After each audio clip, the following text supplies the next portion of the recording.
This week in comic books, DC just went ahead and decided to go ahead and flood the market with a bunch of issue number ones and closed out a few issues as well. And I think there's some comic book trickery going on that I want to show you with the new Green Lantern, Green Arrow book. I don't know. Need your help with that one. Marvel's just doing things to the point where I was just like, I only need 2 copies, so we'll talk about those. And in Independence, some cool stuff, kind of, sort of, but mostly it's DC this week. I'm just gonna go ahead and let you know that now.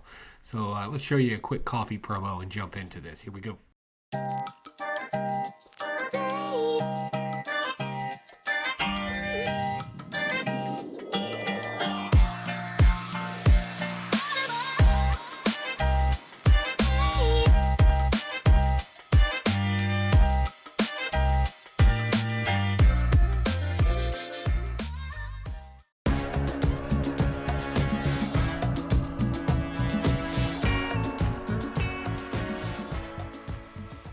Challengers of the Unknown. I had to go with this foil variant because it's super shiny and I'm basically just a fish that likes shiny things.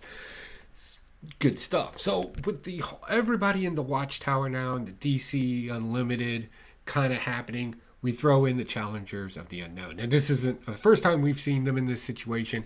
A couple issues back, one of the little side issues, I think it was The Question, kind of mentioned some of the people in here. If you don't know much about these people, I'll put their first appearance down here someplace for you. I haven't figured this out yet. There we go.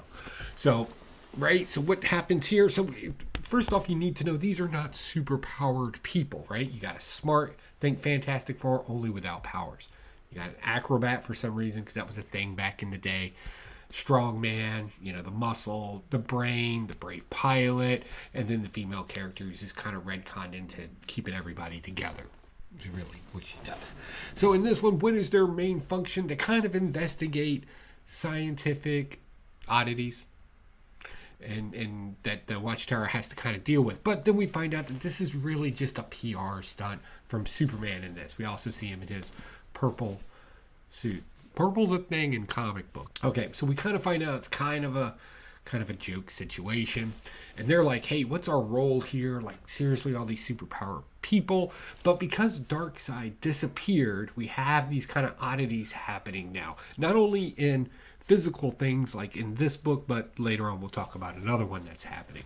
So I like these kind of stories. I should say that. It's like the whole man against God kind of thing, right? Like the Odyssey. I love that story, right? Like no matter what, we still have to do this thing. We still have to work together.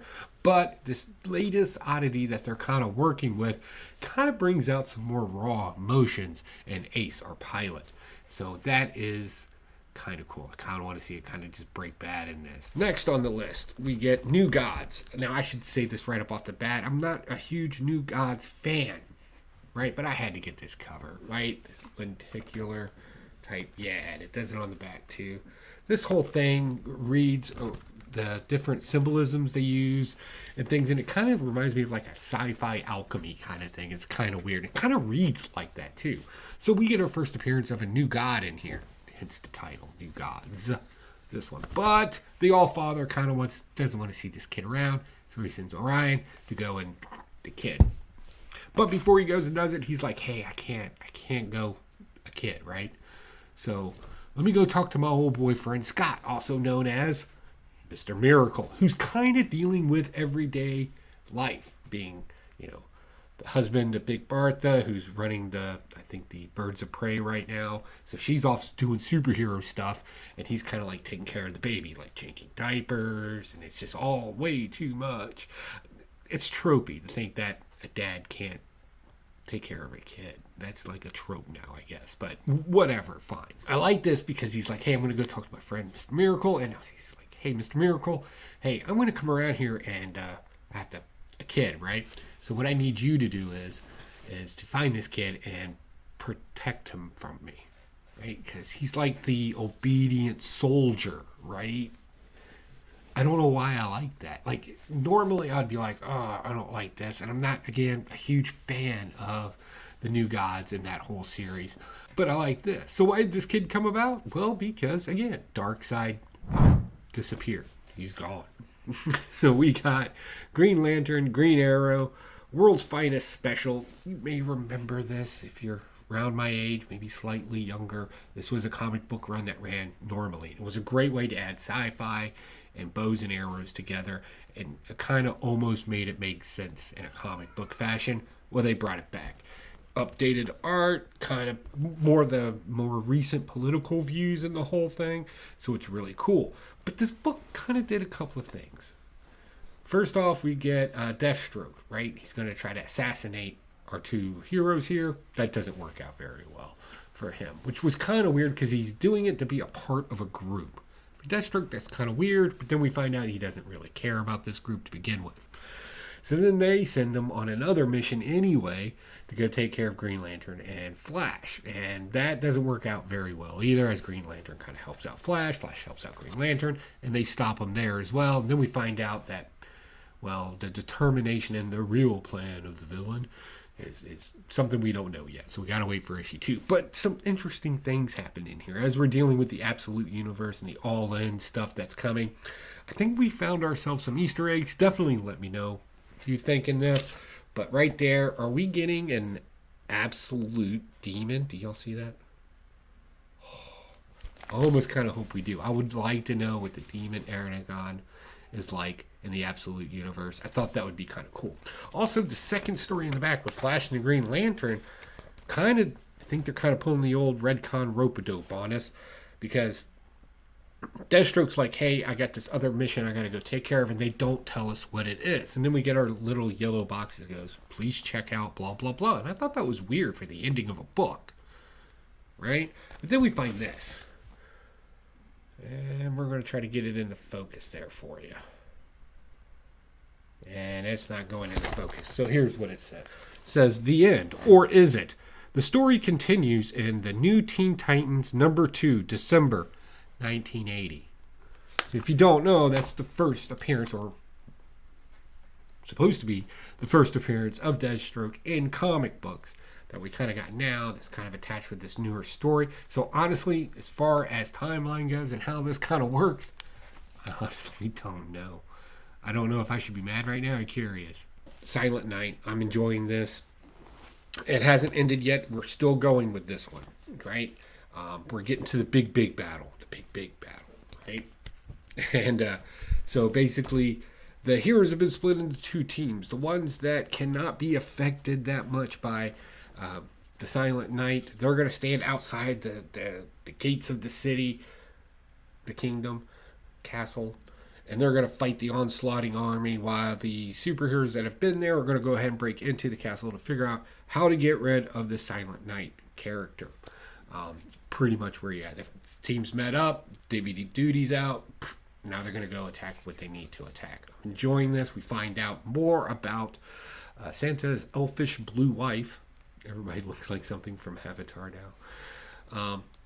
And she's, she loves Santa. She's the skinny, hot blue chick that loves the overweight dude carrying an axe. Every nerd's dream. All right, moving on. Let's go into Absolute Batman. Absolutely still liking this. These cats out there reviewing comic books these days, screaming woke this and woke that. I don't know where they're getting that from. Like, where would he hide an oversized dump truck? Oh, that looks like the Batmobile. I'm like, my God, have you seen Batman and the things that he flies through the air, submarines or anything? I'm not really sure what these people are talking about, but I'm absolutely loving this. It's great. You got action. You got no holds bar fights. You get the a working man's Batman, right? It's super smart. We also learn more about his friends and how they're associated with him. Hardcore, gritty, teamwork. Yeah, we swap characters around, but you can do that with any character. It's a different universe. Check it out. Let me know what you think about it down in the comments down below if you've been reading it. I definitely want to hear your opinion. What am I missing here? What is the softball stuff that everybody's saying? Help me understand, because I don't. All right, moving on. Allwinter. If you've watched this channel any amount of time, you know I like Allwinter. I like this universe, this kind of Elseworld type story.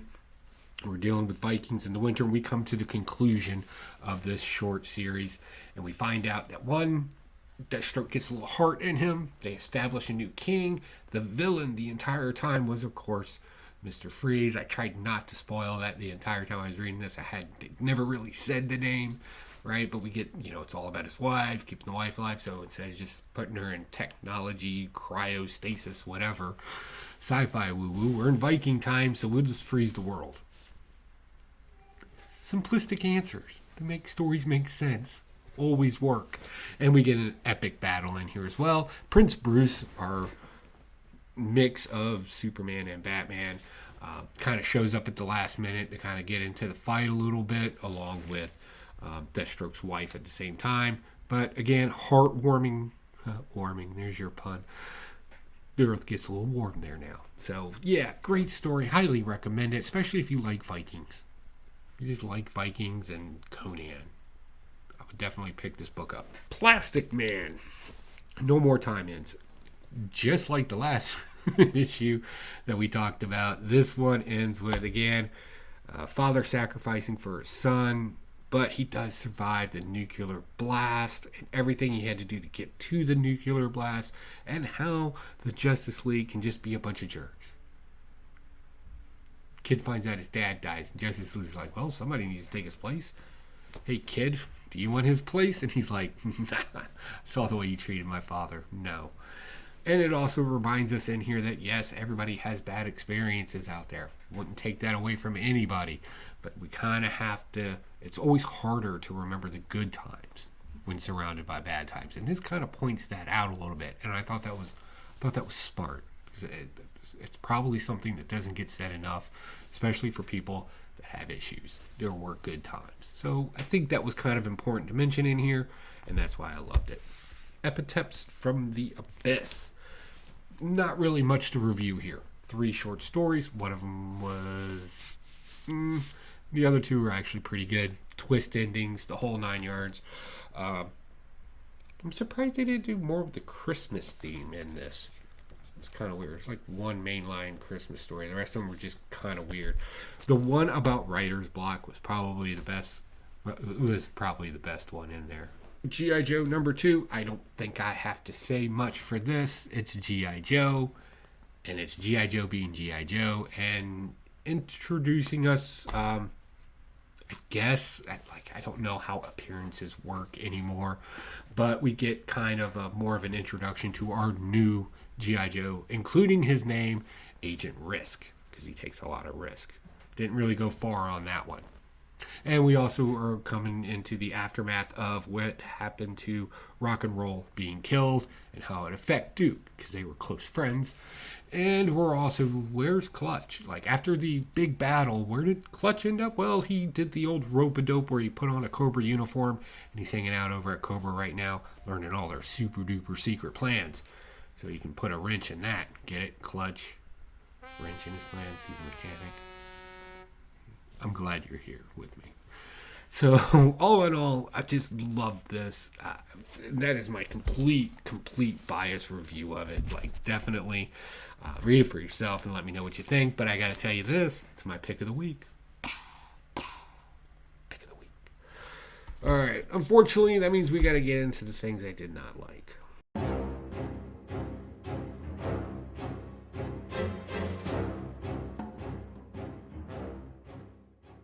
Fantastic Four, issue 27. I did not like this. So weird. But then again, I always have to remember comic books aren't written just for me, just like they're not always written for you. This was about Thing's daughter. Right? He has a little daughter, and she's a little shape-shifting alien, right? And in her world, right, it's an honor to make yourself look like somebody and act like somebody, whereas in our world it would be an invasion, right? We don't like that. So to learn that lesson, she kind of gets manipulated by her brothers and sisters, step cousins, whatever you want to call them, the Fantastic Four kids, right?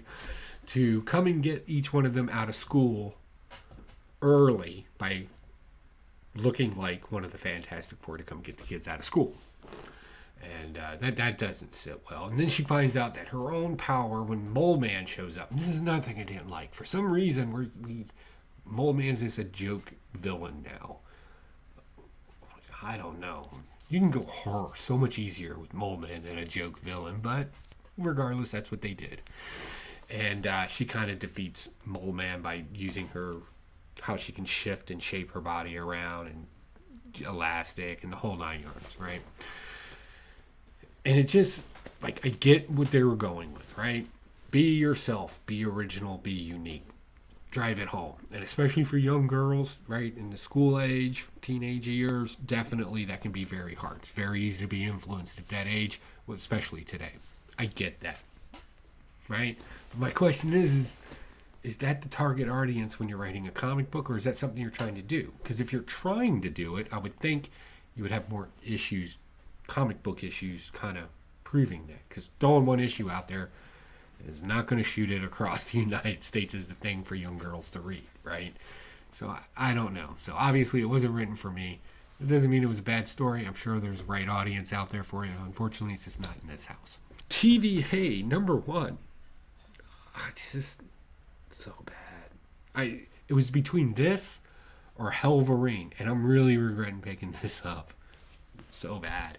I don't even know how to review this. Like, I'll be honest with you, I'm kind of stuck because I want to talk trash about it so bad. So if you're not familiar with the TVA, it's the Time Variance Authority, right? They're like the cops of time now. You may remember them from Loki and in the recent Deadpool Wolverine movie. So you know that there's variants out there. Well, Gwen Stacy's timeline was apparently pruned or whatever. So now she's like hanging out in the Time Variance Authority, just chilling out, I guess. Helping with promos or something. I don't know. And so is Captain Carter, right? Female Captain Britain. Can't say American, right? She's got that flag on her shield. I don't know. It's so weird. And we got some random ass variant of Wolverine that makes no sense to me. It doesn't even, whatever. And of course, Miss Minutes, right? The little clock animated character that walks around. Right? And what's the big kerfuffle here? I honestly don't know. Oh, and there's variants of her, of course. Right? There's an evil one with a mustachio. It's just bad. The whole story tried to inundate you with things like, hey, can you guess what this is related to? Instead of just telling a story. Like, it did, like, fake Easter eggs. We're going to have to make that popular. How do you give a fake Easter egg? And that's all it was. I didn't like it. I didn't like it at all. Too much narrative in it, too. I don't need to know every thought of a character. Like, that's what you use the R for. But whatever. That's my comic book haul and review. What did you think of it? What did you pick up this week? If you picked up Helverine, let me know what you thought of it down below. What did you like about it? Because I'm regretting not getting that now. I should have gotten it. Oh, I'm always missing out on the good stuff. All right, guys. I got nothing else. I'll talk to you all later. Bye.